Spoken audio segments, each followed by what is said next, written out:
Talk about sobering news. Just yesterday, the Commerce Department reporting that in the last quarter of 2008, the U.S. economy shrank 6.2%.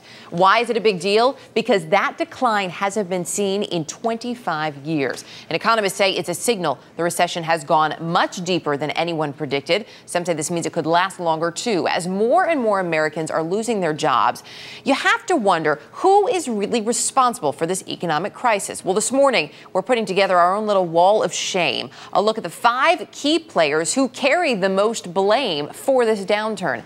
And joining us to help us through this, Katie Benner of Fortune magazine. Good to have you with us this morning. Thank you. So let's start, and I have to say, it's not so much about having a blame game, but this really is, too, about us understanding where it started so it doesn't happen again. So if we start at the very top, who is the person who it all trickled down from, would you say? Well, I think you'd start with Alan Greenspan. He was the chairman of the Federal Reserve. He sort of set monetary policy, and he set the tone for Wall Street. So in keeping interest rates very, very low, he made it easy for everyone to borrow, including you and me, as well as Wall Street banks. And he made credit products very tempting. But he also did not like regulation. So he made it tempting for banks to make products out of our mortgages and debt, but did not want to regulate them to make sure they weren't taking on risk. So basically made it easier to create this subprime mess. Exactly. So then we go from there to Fannie Mae, which so much press on Fannie Mae, but why is this such a big player? And as a company no one ever cared about. But the thing, if you knew that your mom and dad would always bail you out, you might take on more risk, you might behave badly, and that's what Fannie Mae did. Their mom and dad was Congress, and they felt like Congress would always bail them out. And Frank Raines was the head of Fannie Mae during those years. So so in taking on so much risk, it only makes sense that they did finally blow up, and that they did finally need Congress to step in and the government to step in.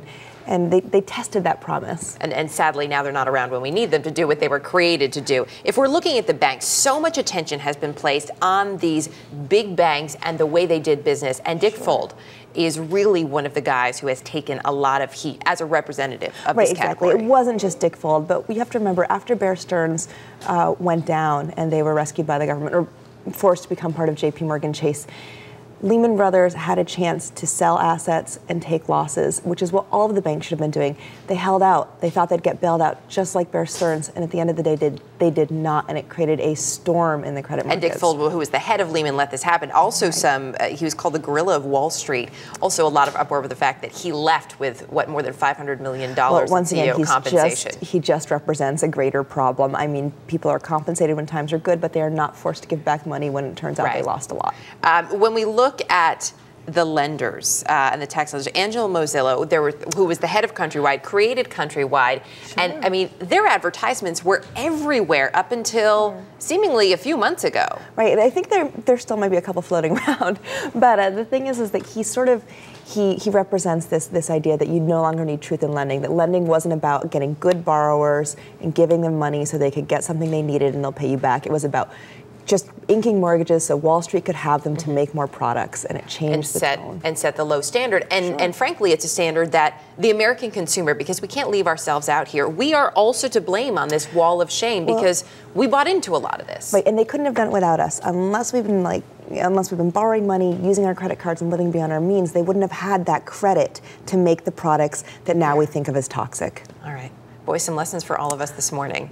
The good news, at least we can go up from here, right? So we'll end on a positive note that we can all take some lessons from this. We can't get any worse. That's right. Katie Benner, good to have you with us this morning.